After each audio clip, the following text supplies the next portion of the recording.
(2020년 4월 15일) 선거 결과입니다.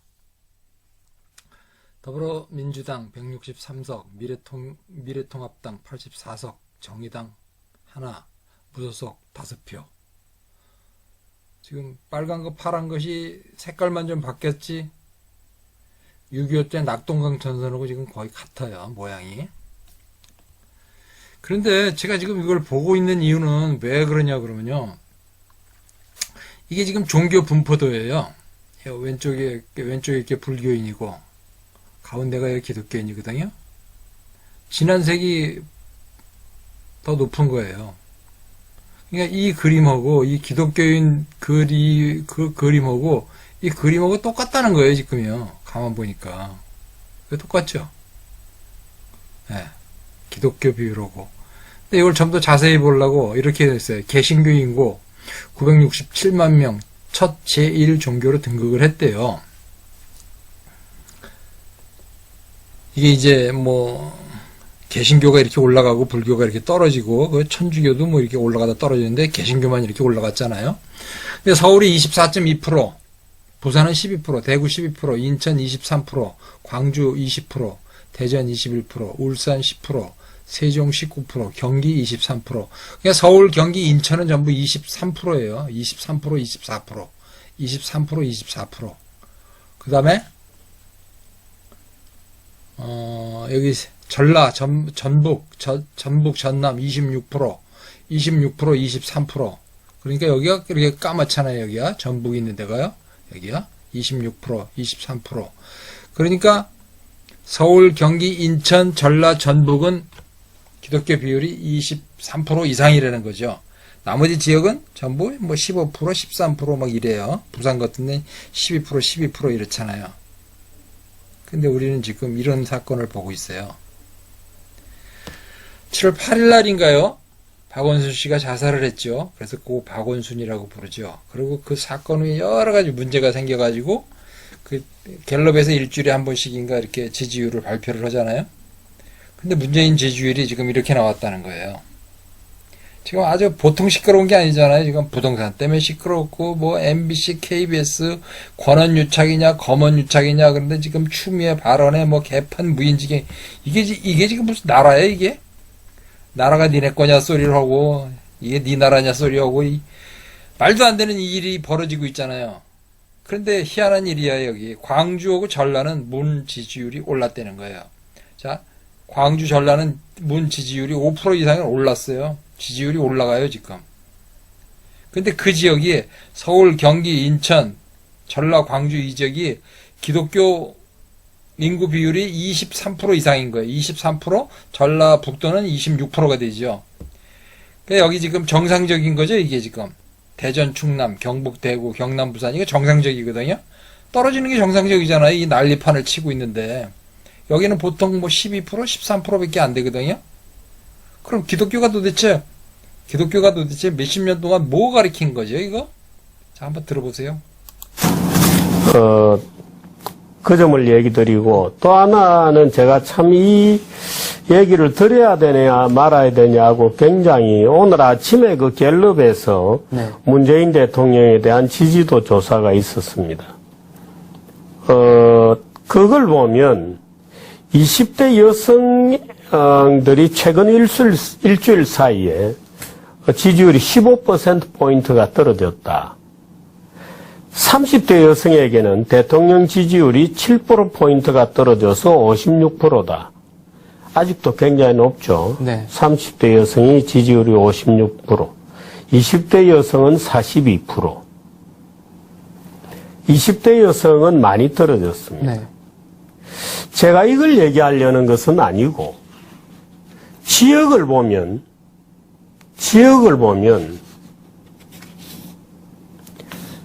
지역별로 문재인 대통령 이 갤럽 조사입니다. 네. 서울과 인천, 경기는 일주일 전하고 똑같습니다. 네. 서울, 인천, 경기. 네. 많이 들어본 지역이죠. 예, 수도권. 네. 서울, 무슨 63대 36이니 하면서 많이 들어봤던 바로 그 지역이잖아요. 예, 예. 서울, 경기, 인천. 문 대통령 지지율 46%, 인천, 경기 45%, 5%. 일주일 전하고 똑같습니다. 왜 서울, 경기, 인천은 똑같은지 궁금 안 하세요? 궁금하네요. 대전, 충청에서는 52에서 47로 떨어졌습니다. 52에서 47로. 5%포인트 떨어졌다. 네. 대구, 경북 30에서 25%, 5%포인트 떨어졌습니다. 네. 대전, 충청, 대구, 경북 비슷해요. 부산, 경남 42에서 39로 떨어졌습니다. 3%포인트 떨어졌습니다. 그 다음 남은 지역에 넣죠. 광주, 전라입니다. 광주, 전라는 최근 일주일 동안에 지지율이 79%에서 83%로 돼 올라갔습니다. 아니, 다 다른 지역들 하락세인데 지금 예. 말씀하신 지역에서는 5%. 오히려 마치 선거를 앞둔 사람처럼 결집하고 있는 겁니다. 우리가 안 밀어주면 누가 밀어주겠느냐고 예상하고 있는 거죠. 다른 지역이 다 떨어질 거다. 놀라운 정치적 네.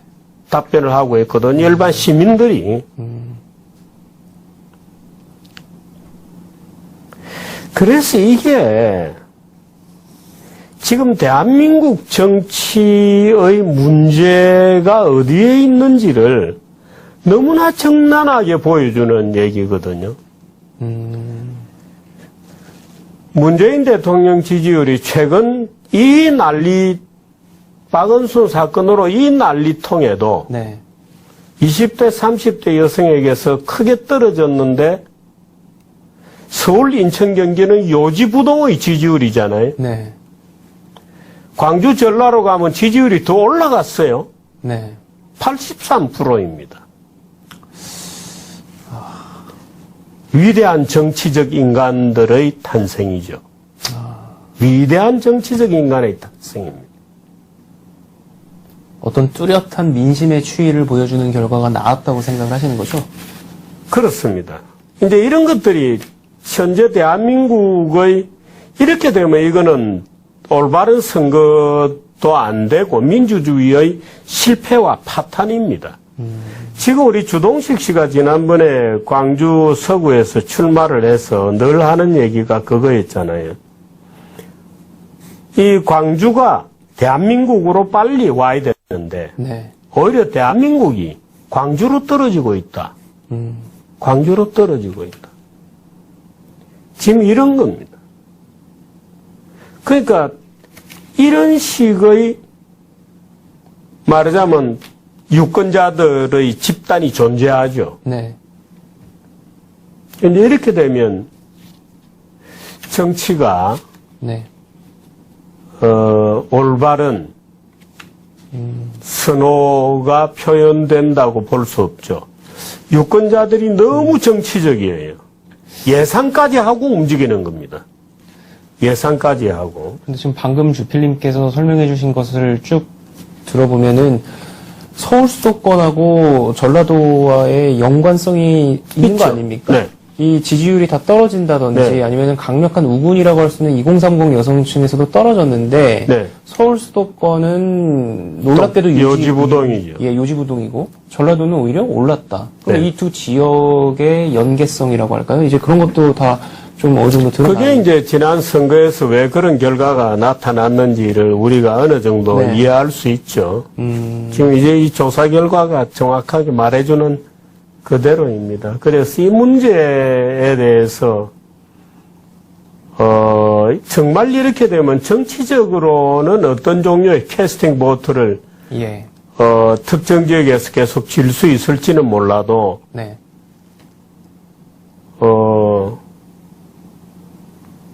글쎄요. 그다음 제가 하고 싶은 말에 대해서는 아마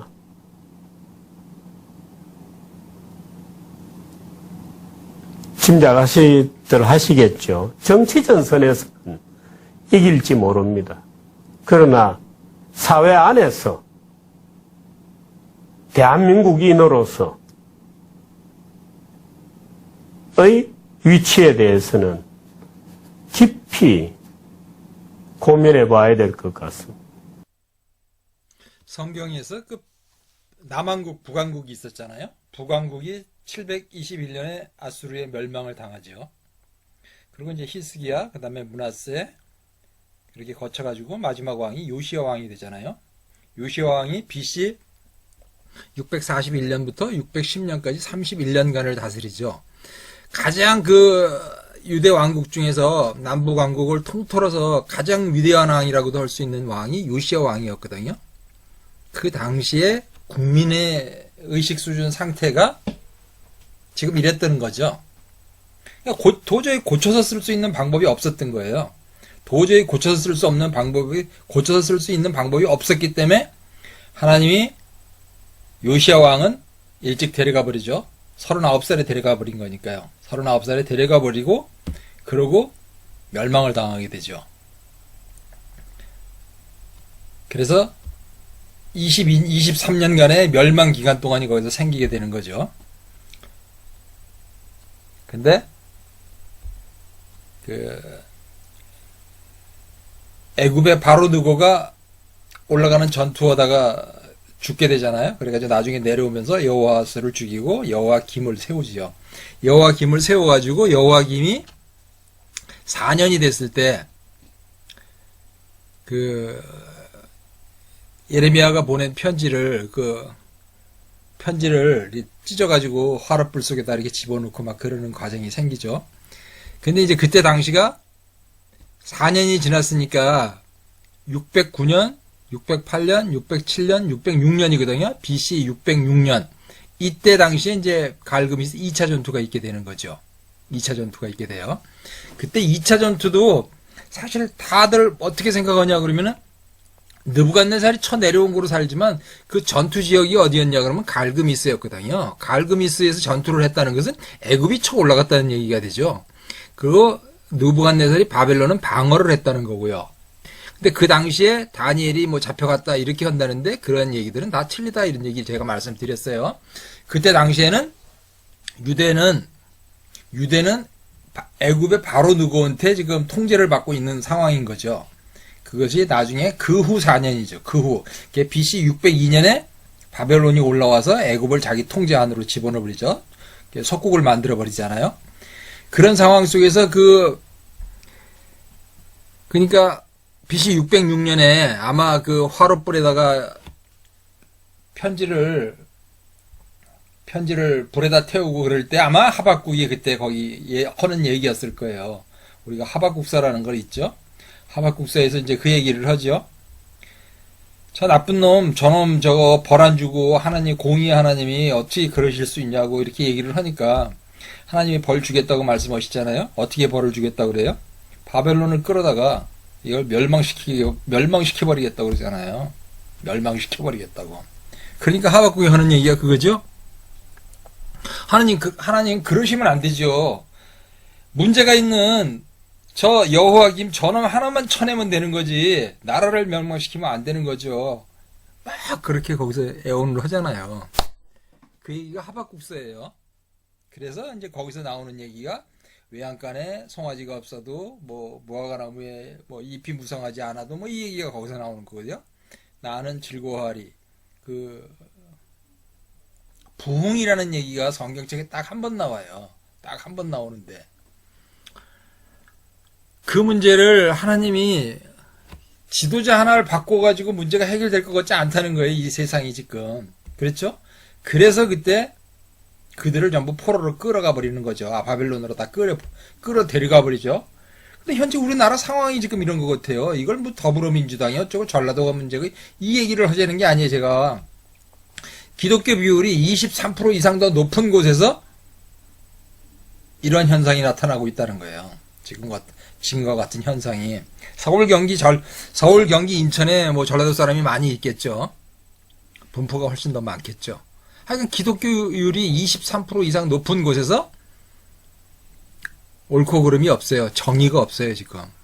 이 상황을 하나님은 하박국 선지자가 지도자 하나만 날려주세요. 그랬더니 그게 아니었죠. 고쳐서 쓸 수 없으니까 남는 자들을 찾기 위해서 바벨론으로 그냥 쓸어버리잖아요. 이게 지금 우리의 오늘이 아닐까 싶은 생각이 들어요.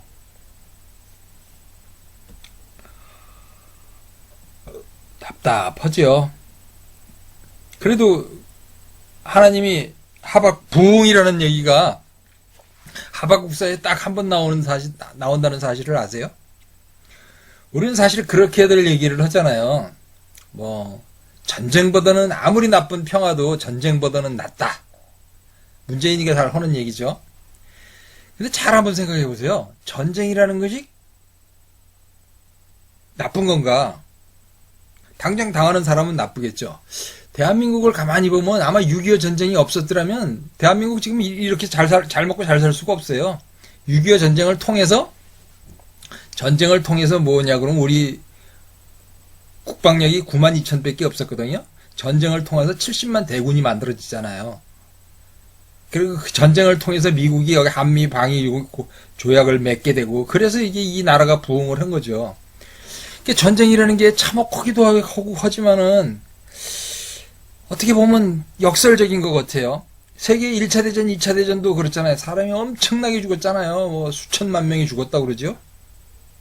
그런데 만약에 1차 대전, 2차 대전이 없으면은 이 군소 나라들 있잖아요. 이 나라들이 독립을 했겠어요?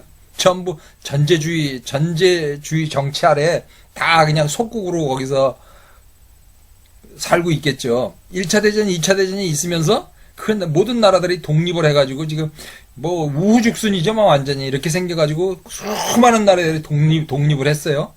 그러니까 그 전쟁이라는 수단을 통해가지고 그 순간에는 비참하고 힘들고 했지만은 잘 보면은 그 이후에 어쩔 수 없는 상황에서 전쟁은 하나님께 속한 거라고 그랬잖아요. 전쟁은 하나님께 속한 것이다. 이렇게 말씀하는 게 그 다윗 얘기할 때 나오는 거죠. 어쩔 수 없는 상황에서 전쟁은 벌어지는 것이고 그 전쟁을 통해서 다시 한번 이렇게 후들어 가지고 바로잡는 게 하나님의 일인 것도 같아요. 우리가 지금 어디까지 와 있는지 걱정이 됩니다. 하지만 모든 일은 하나님이 하신다고 생각하면은 크게 걱정할 필요도 없을 것 같죠.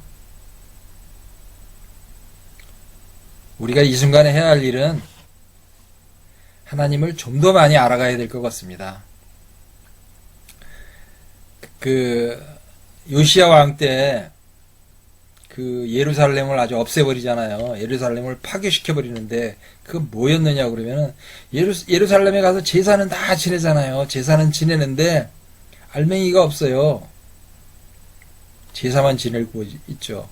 이사야가 앞에 쟤네들 제발 좀 오지 말라 그랬으면 좋겠다 이런 말씀 하시잖아요. 그때부터 예언자들이 나오는 거잖아요. 내 땅만 어지럽힌다고 얘기하는데 여호와를 알라. 알라가 알자는 게 하나님이 알려주려고 하는 게 성경책이니까 알려주는 거 내가 알아야 하는 게 이게 더 큰 거라고 생각이 돼요.